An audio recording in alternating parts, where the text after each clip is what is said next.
হিন্দু মাতা দেবী মহাদেবীর নবদুর্গার মধ্যে মহাগৌরী হল অষ্টম রূপ। নবরাত্রির অষ্টম দিনে তার পূজা করা হয়। হিন্দু ধর্ম অনুসারে মহাগৌরী তার ভক্তদের সমস্ত ইচ্ছা পূরণ করার ক্ষমতা রাখেন। মহাগৌরীর নামটি চাঁদের মতন চকচকে, অত্যন্ত উজ্জ্বল, পরিচ্ছন্ন বর্ণের অনুবাদ করা। যেমন হচ্ছে মহা মানে মহান, গৌরী মানে উজ্জ্বল বা পরিষ্কার। মহাগৌরী হল পবিত্রতার একটি মূর্তি, যা সাধারণত ষাঁড়ে চড়ার সময় সাদা রঙের চিত্রিত হয়। অতিরিক্তভাবে বলা যেতে পারে তাকে 4টি হাতে চিত্রিত করা হয়েছে, যার মধ্যে দুটিতে একটিতে ত্রিশূল ও ড্রাম রয়েছে এবং যার মধ্যে দুটি ভয় দূরীকরণ এবং আশীর্বাদপূর্ণ অঙ্গভঙ্গি। তিনি শান্তির দেবদেবীদের একজন। শুম্ভ ও নিশুম্ভ রাক্ষসকে পার্বতীর অবিবাহিত রূপের কুমারী দ্বারাই হত্যা করা যেতে পারে। তাই ব্রহ্মার পরামর্শ অনুসারে শিব বরাবর পার্বতীকে বিনা কারণে কালী বলে ডাকতেন, বরং উপহাস করে। পার্বতী এই উত্ত্যক্তের দ্বারা বিক্ষুব্ধ হয়েছিলেন।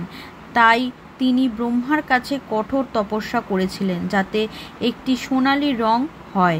ব্রহ্মা তাকে বর দিতে তার অক্ষমতা ব্যাখ্যা করেছিলেন এবং পরবর্তীতে তাকে তার তপস্যা বন্ধ করতে এবং শুম্ভ ও নিশুম্ভকে রাক্ষসকে হত্যা করার জন্য অনুরোধ করেছিলেন। পার্বতী রাজি হলেন এবং হিমালয়ের গঙ্গা নদীতে স্নান করতে গেলেন।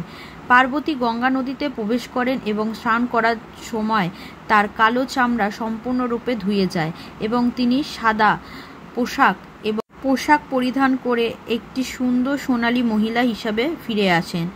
তাই তিনি মহাগৌরী উপাধি লাভ করেন।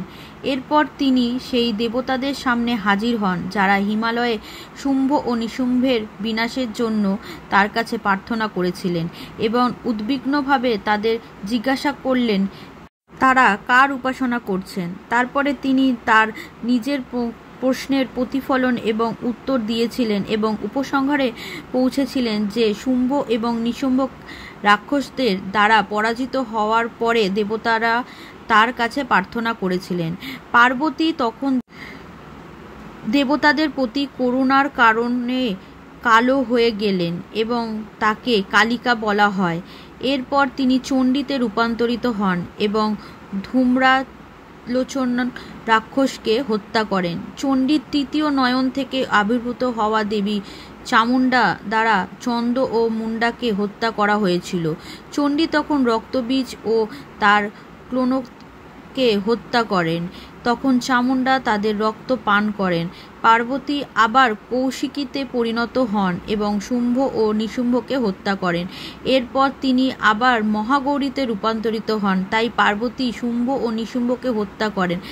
তাকে যথাক্রমে শিব পুরাণ এবং দেবী মাহাত্ম্য, মহাসরস্বতী বা অম্বিকা উপাধি দেন। ষাঁড়ের পিঠে চড়ে সে কৈলাসে বাড়ি ফিরে গেলেন, যেখানে মহাদেব তার জন্য অপেক্ষা করছিলেন। দুজন আবার একত্রিত হয়েছিলেন এবং তাদের পুত্র কার্তিকেয় এবং গণেশের সাথে সুখে থাকতেন। মা গৌরী হলেন দেবী শক্তি বা মাতা দেবী, যিনি দুর্গা, পার্বতী, কালী এবং অন্যান্যদের মতন অনেক রূপে আবির্ভূত হন। তিনি শুভ, উজ্জ্বল এবং যারা খারাপ কাজ করে তাদের শাস্তি দেওয়ার সময় ভালো লোকেদের রক্ষা করেন।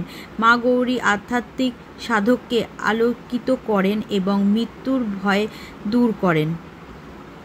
নমস্কার বন্ধুরা, আজকে নবরাত্রির অষ্টম দিনে মা গৌরীর কিছু সংক্ষিপ্ত বিবরণের মাধ্যমে আমি এই ভিডিওটি তৈরি করেছিলাম। ভিডিওটি কেমন লাগলো অবশ্যই জানাবেন। ভালো লাগলে লাইক, কমেন্ট, শেয়ার করবেন আর আমার চ্যানেল নতুন হলে চ্যানেলটা সাবস্ক্রাইব করবে। আর এই ভিডিওটি দেখার জন্য অসংখ্য ধন্যবাদ। সবাই ভালো থাকবেন, সুস্থ থাকবেন। শুভ নবরাত্রি।